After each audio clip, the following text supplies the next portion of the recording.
All right, so this video is a quick rundown on the ins and out of Google Meet that will help you when actually doing remote learning, knowing how to mute your mic and your camera and whatnot. So when you're in your student's classroom, you'll click on the Meet link and hit Join Now.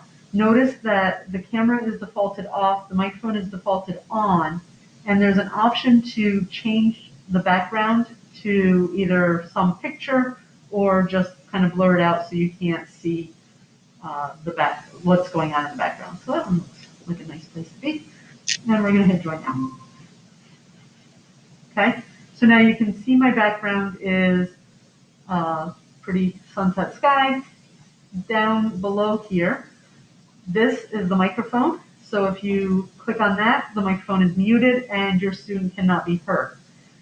This is the camera. You can turn the camera off and your student cannot be seen. Depending on what's going on in the class, probably going to try to keep the camera on.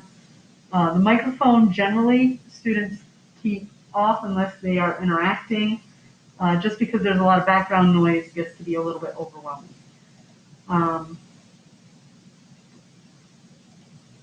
There's different options over here. You can change your background while you're in here.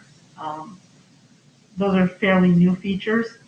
From the teacher's perspective or from a student, one thing you'll want to know is how to pin the teacher. So I'm going to actually turn off the background to no background because you can see that I use my document camera when I'm teaching. So this is work that I have underneath my document camera. From a student's perspective, if I have a bunch of other students in this Google Meet with me, right now I'm the only one in here.